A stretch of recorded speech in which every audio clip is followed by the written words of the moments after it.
नमस्कार, आप सभी का स्वागत है। आज का हमारा विषय है संज्ञा।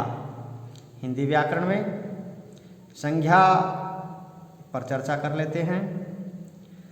जब तुम अपने चारों ओर नज़र दौड़ाते हो तो तुम्हारे आसपास जो कुछ भी दिखाई देता है उसका कोई न कोई नाम होता है।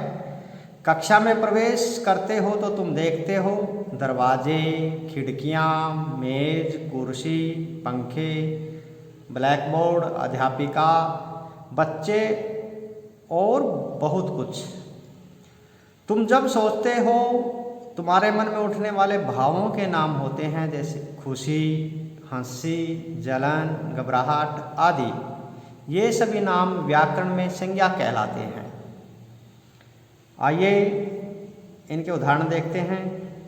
इस उपवन की सुंदरता अद्वितीय है। यह चित्र बनाया हुआ है।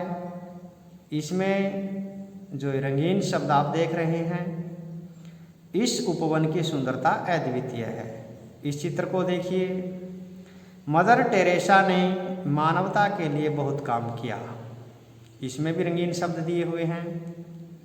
उपर्युक्त वाक्यों में आए रंगीन शब्द जैसे उपवन, मदर टेरेसा, सुंदरता तथा मानवता, यह क्रमशः स्थान, व्यक्ति और भाव के नाम का बोध करा रहे हैं।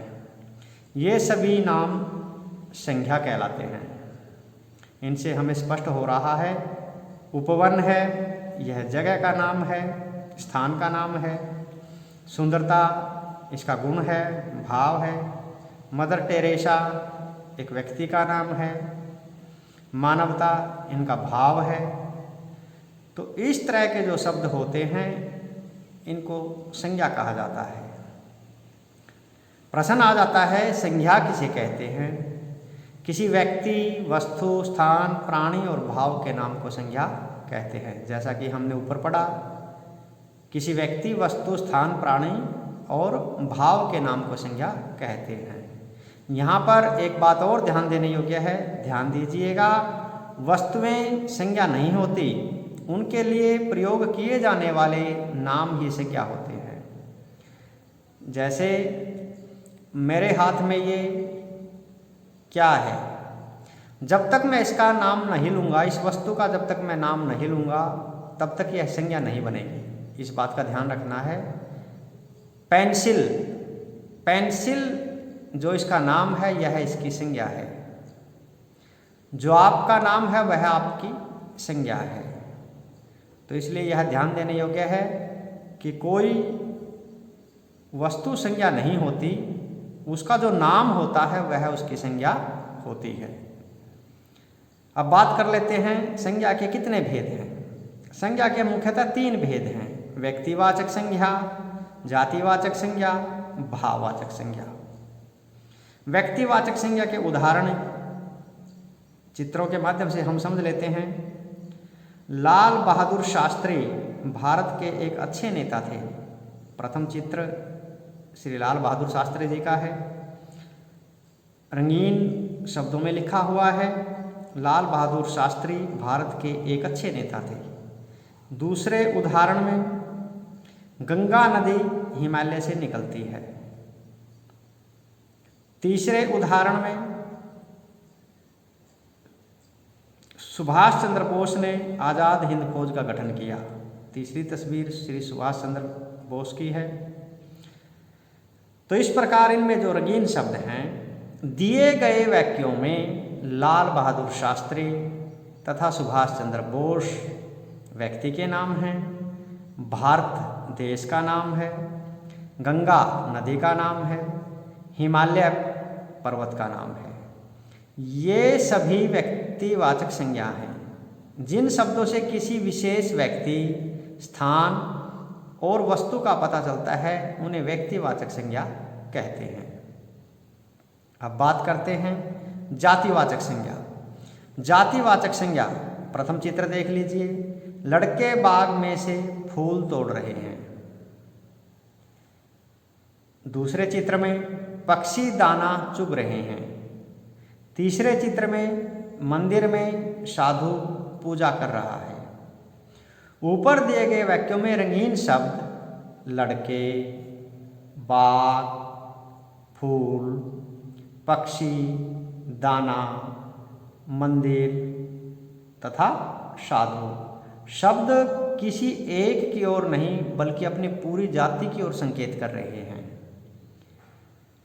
ये जो शब्द हैं ये किसी एक व्यक्ति का या एक वस्तु का ज्ञान नहीं करा करके पूरी जाति का ज्ञान करा रहे हैं। अतः ये जातिवाचक संज्ञा शब्द हैं। जिन संज्ञा शब्दों से वस्तुओं, प्राणियों, पदार्थों, स्थानों आदि की पूरी जाति का पता चलता है उन्हें जातिवाचक संज्ञा कहते हैं। अब बात तीसरे भेद की आ जाती है, भाववाचक संज्ञा। भाववाचक संज्ञा यहाँ पर पहली तस्वीर में देखिए, पहला चित्र है गांधी जी का। गांधी जी अहिंसा के पुजारी थे। दूसरे चित्र में देख लीजिए, इस घर की सजावट बहुत सुंदर है। तीसरे चित्र में कमल और विमल की दोस्ती बेमिसाल है। ऊपर दिए गए वाक्यों में आए रंगीन शब्द अहिंसा, सजावट तथा दोस्ती शब्द गांधी जी, घर तथा कमल और विमल के गुणों के बारे में बता रहे हैं। अतः ये भाववाचक संज्ञा है। तो अहिंसा से गांधी जी के गुणों का पता चलता है, सजावट से घर की सुंदरता का पता चल रहा है, दोस्ती से कमल और विमल की दोस्ती बेमिसाल है इसका पता चल रहा है। तो जिन संज्ञा शब्दों से प्राणियों के, व्यक्तियों, वस्तुओं आदि के गुण, दोष, कार्य, दशा और भावों का पता चलता है वे भाववाचक संज्ञा कहलाते हैं। यहाँ तक क्लियर हो गया होगा। इसके आगे जातिवाचक संज्ञा के दो उपभेद भी होते हैं, उनको भी देख लेते हैं। जातिवाचक संज्ञा के दो उपभेद हैं। पहला है समुदायवाचक संज्ञा और दूसरा है द्रव्यवाचक संज्ञा। समुदायवाचक संज्ञा यह क्या होता है इसको देखते हैं। समुदायवाचक संज्ञा, इसको समूहवाचक संज्ञा भी कहते हैं।